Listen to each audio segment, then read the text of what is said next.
Sentinels were once the team to beat in Valorant. Doma's close, they don't know. Oh my god, he gets flashed! The team flash! The team flash! Magnum's in the smoke here, TenZ. Oh my god! Oh, Magnum's got no HP, not like this! Sentinels! They're gonna get the defuse! They've done it! Sentinels are the Masters 2 Reykjavik champions! But at Masters Berlin, we found out they could actually bleed.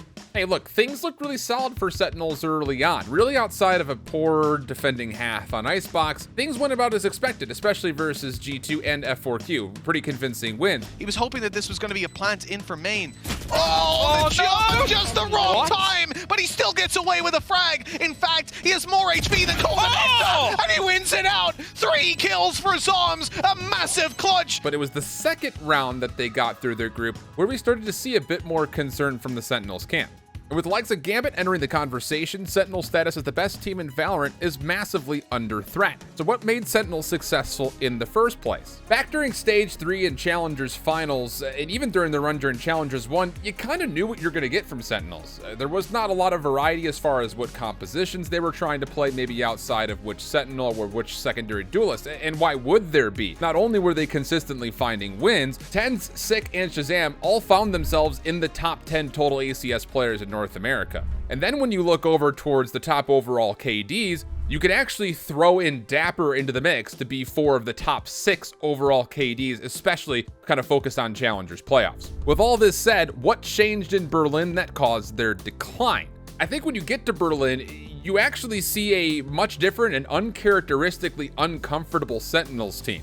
Most evidently, you saw them on Split running a different variety of compositions when that was something that we had never seen before. A couple of agent swaps, not just between each instance they played the map, but they played the map in period a lot more regularly than they had even dating back to Iceland when they had played it only 4 times. Since then, they played it 5 total times at Berlin. So I don't think it was necessarily just the fact that Sentinels were coming in a bit uncomfortable with what compositions they wanted to play, but teams were targeting their bans on map picks specifically against Sentinels much better than what we saw previously at the last international in Iceland. Now they try and bide the time. The flash comes in. It doesn't quite find what they wanted. Yay, still trying to dip between CT and watching that drop down.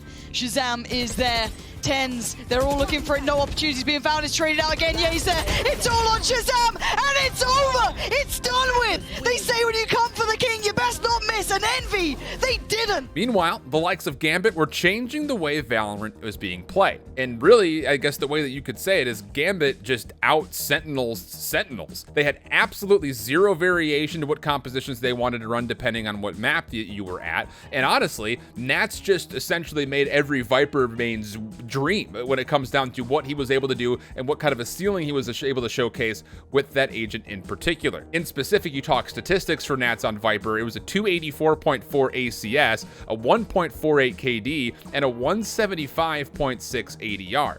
Whereas a number of other teams were still struggling to find value out of that agent whatsoever. Sentinels, of course, are part of that conversation.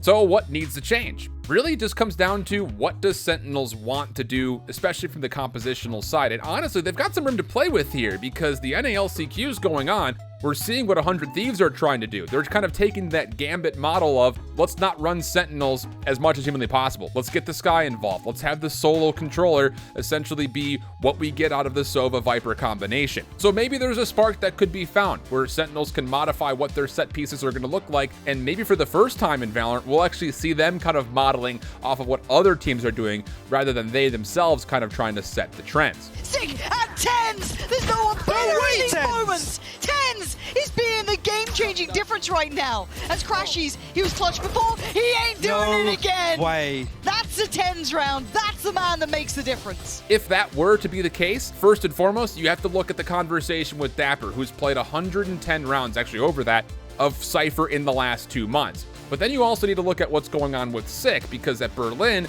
he played a heck of a lot of Sage. The one kind of component that's been missing from Sentinels is what we're going to get out of the Viper and who's going to be locking down things on that Sky. So I think you look at dapr and Sick first and foremost as far as what do we want to do with them and what agents do we want to try to bring into the mix as far as our set pieces are concerned compositionally, depending of course on what the maps are. And I still believe that, yeah, you can learn a lot about what happened with Gambit and what we're currently seeing out of teams like 100 Thieves in the NALCQ.